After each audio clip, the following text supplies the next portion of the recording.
Hello, it's Nancy. Today I'm working on a video putting together a project that I did recently.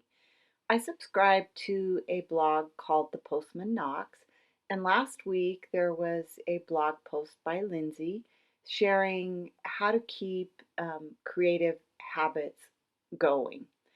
In that blog post, she linked to a project that she had created, which is this Father's Day card that I tried to recreate. It is a series of angled lines that you place on your cardstock, and then you fill it in with varying shades of markers. So I recreated her card, and then I wanted to try to use the same technique for my own project. And so what I came up with was this Valentine's Day card. So I'm going to walk you through the process to put this card together. On my blog, I list out all of the supplies that you're going to need, and I also have a photo tutorial on exactly how to put this process of putting this card together as well.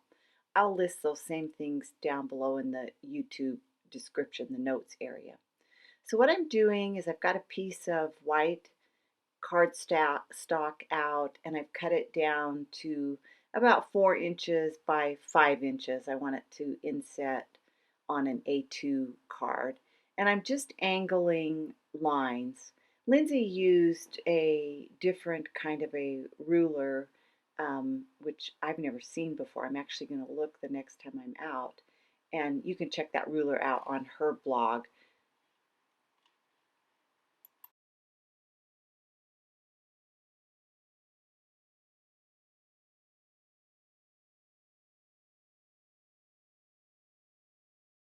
Next, I'm going to fill in some of the lines with some hash lines using a Micron 0.08 tipped marker. And you just randomly select some areas to fill in with these hash lines. If you haven't done hash lines, it takes a little bit of practice to not go over the lines and to get them the width that you want, but just keep at it, you'll get it. So I've selected a series Sharpies of red and gray pins, some glitter pins, and I'm going to just randomly fill in the lines, and there's really no method to it, just kind of space out your different colors. And what I end up doing is I put one color on the top half, and then I go down to the bottom half and add the same color, and I go back and forth with each of the markers that I'm using. It takes a little while to get the panel colored in, but just enjoy the process and have fun coloring the sections in.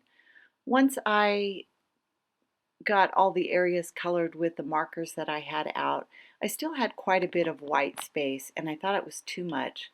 So I decided to find a little heart die and get some pigment ink out and fill in some of that white space by stamping the hearts in some of the area.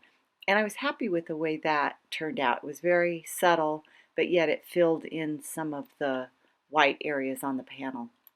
As I mentioned earlier, I had thought what I was going to do was use this heart and do the lettering on the heart. And I tried that, and you can see it there in the video, but I didn't like the way it turned out. My um, lettering was not small enough, and I just am not practiced enough to be able to make it that little. So I got out the Technique Tuesday stamp set, got some red embossing powder, and embossed that heart and cut it out. And now what I'm going to do is create a belly band to hold the heart over the card. So I'm slicing out some about 1/4 inch pieces from the red panel. I'm going to attach the colored panel to my card, and then I'm going to create the belly band. You're going to take the pieces of red panel and fold them over the card so that you can get the creases made where they need to go. And I pick up both pieces and do it together. You just flip it over and bend the slices over the top of the card, and then you can adhere this to the heart. Now you're going to need a strong adhesive to adhere to the heart, and I'm going to use some Be Creative tape. So you'll attach that heart to both the top and the bottom pieces of the panel, and then you'll be able to fold that over.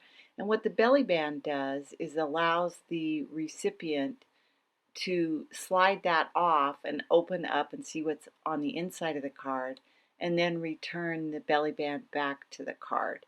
So you might want to, if you're giving that person this card in person, let them know that they can just slide that off, and that way the panel's not destroyed.